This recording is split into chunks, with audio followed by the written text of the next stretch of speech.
Rabies के बारे में मैं आपको बहुत अच्छी जानकारी दूंगा। जैसे कि आप सभी जानते हैं कि रेबीज़ कुत्ते के काटने से, बंदर के काटने से, बिल्ली के काटने से या चमगादड़ के काटने से या कोई भी एनिमल यानी वर्ल्ड एनिमल यानी जंगली जानवरों के काटने से फैलता है। एक रेबीज वायरस होता है, उस वजह से फैलता है।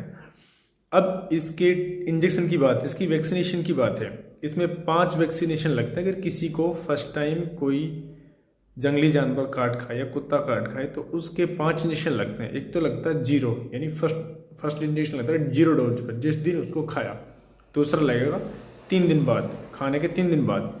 तीसरा लगेगा 7 दिन बाद। फिर लगेगा खाने के 14 दिन बाद। फिर लगेगा खाने के 28 दिन बाद। यानी 5 इंजेक्शन लगते हैं। 0, 3, 7, 14, 28 का कोर्स कंप्लीट करा लिया। 5 इंजेक्शन लगते हैं, रिपीट होते रहते हैं। 5 इंजेक्शन कोर्स कंप्लीट कराने के बाद में कोई 2 महीने के बाद बाइट कर जाता है तो उसमें इंजेक्शन की कोई रिक्वायरमेंट नहीं है। यानी 3 महीने से पहले अगर कोई कुत्ता काट खाता है इंजेक्शन लगने के बाद में, तो उसमें इंजेक्शन लगने की कोई रिक्वायरमेंट नहीं है, क्योंकि उन इंजेक्शन जो 5 लगे हैं उनका असर रहता है।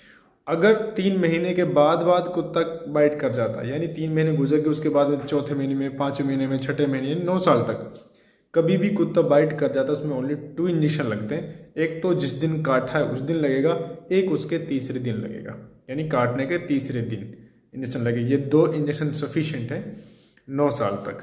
उससे पहले जैसे वैक्सीनेशन करा रखा है तो फिर इंजेक्शन की रिक्वायरमेंट नहीं होती 3 महीने तक। उसके बाद फिर 3 महीने बाद होती है।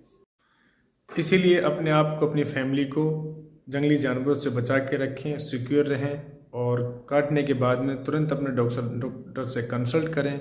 इमीडिएटली इंजेक्शन लगवाएं, इंजेक्शन को टाल ना करें। अगर किसी रैबिड डॉग ने बाइट किया है तुरंत डॉक्टर पे जाके इंजेक्शन ज़रूर लगवाएं, इंजेक्शन को टालें नहीं। 5 इंजेक्शन का कोर्स फर्स्ट टाइम ज़रूर लें। और अगर 3 महीने से बाद में किसी को बाइट किया है तो 2 इंजेक्शन का कोर्स ज़रूर लें।